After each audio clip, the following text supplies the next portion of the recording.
Bonjour tout le monde, bienvenue dans ce Good Morning Market du 3 juillet, j'espère que vous allez bien chers amis. Aujourd'hui on va s'amuser avec le gold, on va disséquer le gold avec une méthode particulière. Mais avant ça, on regarde le calendrier du jour qui est extrêmement chargé aujourd'hui. Alors vous avez de tout, vous avez des PMI allemands, européens, anglais. On a le discours de John Williams à 12h30. John Williams c'est le chairman de la Fed de New York. On a surtout le rapport national sur l'emploi privé aux États-Unis à 14h15, donc avant l'ouverture. Ensuite, on a les demandes hebdomadaires au chômage à 14h30, les PMI américains qui débarquent aux alentours de 16h, les commandes de biens durables à 16h également. On a Christine Lagarde qui parle à 16h15, les stocks de brut à 16h30 et pour finir à 20h, le procès verbal du FOMC pour le mois de juin. Donc vraiment du très très lourd. Certains événements pourraient servir de prétexte à faire bouger les marchés, notamment l'emploi privé américain. Alors je vous le disais, on va analyser, s'amuser avec le gold. Petit rappel, enfin un gros rappel quand même, concernant les vagues d'Elliott. On va disséquer le gold avec les vagues d'Elliott. Alors, trois règles principales pour les vagues d'Elliott. Je vous oriente là vers cette petite structure ici, qui est une structure impulsive.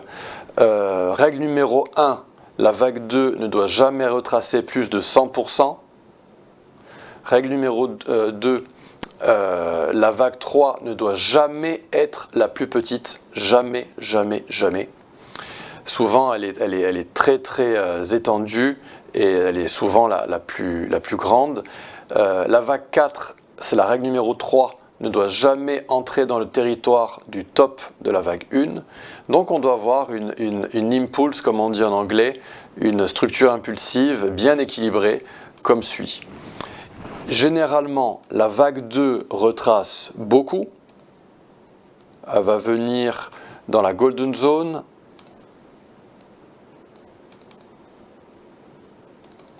J'enlève le rayon.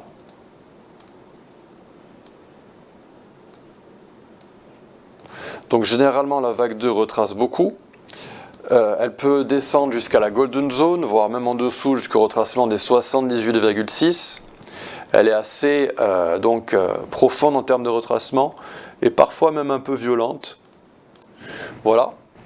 Ensuite, nous avons la vague 4 qui retrace, elle, généralement de bien moins. Généralement, elle vient au retracement des 38%. 38,2 étant un nombre de Fibonacci. Donc elle vient généralement au retracement de 38%. Donc je remodifie un petit peu ma boîte verte pour que ce soit parfait pour vous. Elle peut descendre au retracement de 50%, c'est une possibilité. Par contre, si elle s'oriente vers la Golden Zone, là ça sent mauvais. Et ensuite, voilà, on a une vague 5 qui généralement a la même proportion que la vague 1. On peut tracer un canal que l'on appelle canal basique, basic channel en anglais. Et généralement, ce canal basique va supporter les prix pour la vague 4. Donc on a souvent une vague 3 qui est étendue, un retracement au retracement des 38% qui est effectué, et un rebond à partir de cette zone confluente avec la ligne supérieure du canal basique. Autre chose intéressante à vous dire concernant les vagues d'Elliott que l'on combine avec Fibonacci ici, vous allez utiliser cet outil. Donc vous cliquez sur Fibonacci, vous cliquez sur expansion de Fibonacci et grâce à cet outil, vous allez pouvoir jauger à peu près où est-ce que peut se terminer une vague 3 étendue. Et généralement, on va venir jusqu'à ce niveau 161,8% en expansion. Donc voilà, ici j'ai tapé 161,8. On peut aller également à 2, donc c'est 200, ce qui est le cas ici, voire à 261,8% pour une vague 3 qui est vraiment très étendue. Qu'est-ce que je peux vous dire d'autre? Oui, en général, quand on a une vague 3 étendue, eh bien on a la vague 5 qui a la même dimension que la vague 1. Donc ici, je vais dans mes niveaux, et je mets 100%.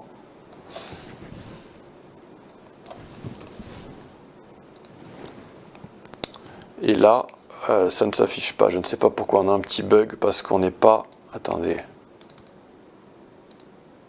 Ah ok. Je me disais, c'est bizarre.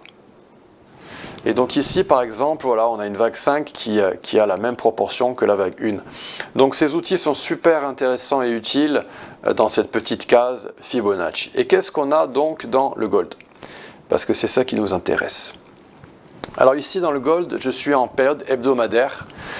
On est dans une structure impulsive qui est pour l'instant très très propre. Donc on a une vague 1 qui a été effectuée en 2015, on a eu une correction en forme de flat, expanded flat, on a eu une expansion de Fibonacci située à 261,8% pour la vague 3, on a par la suite une vague 4 très propre en forme d'expanded flat. Donc tout ceci, toute la théorie héliotiste, vous pouvez la retrouver dans le livre de Robert Prechter, qui s'intitule Elliott Wave Principle. C'est un super livre. Si vous avez des vacances à la plage cet été, n'hésitez pas à le lire. Il est très simple à lire. Par contre, il est en anglais, donc il faudra un petit peu vous forcer si jamais vous n'êtes pas trop familier avec l'anglais, mais simple à lire et ludique. Donc je vous disais, vague 1, 2, 3 étendue de 261,8%, vague 4 en forme de flat, et maintenant, on est dans une structure impulsive qui nous oriente vers les 2500 $ au moins. Et 2500 $ parce que vous connaissez mes analyses de Fibonacci, c'est la cible algorithmique sur le long terme. On va zoomer à l'intérieur de cette structure pour savoir où on en est. Et ici, donc, je suis en période journalière. On a une vague 1 qui a été formée à partir avec un biseau haussier, ce que l'on appelle une leading diagonale en anglais. On a eu une très jolie vague 2 en 3 vagues caractéristiques d'une correction en forme de zigzag avec une vague B en triangle. Donc il y a pas mal de règles, pas mal de guidelines à connaître avec les vagues d'Elliott, mais un triangle peut se trouver dans une vague B. Et un zigzag ici est une pattern en 3 vagues vers le bas, très très propre. Par la suite, au sein d'une vague 3, que je m'attends être étendue et qui devrait atteindre 2560 au minimum, puisque c'est l'expansion de 161,8% de Fibonacci.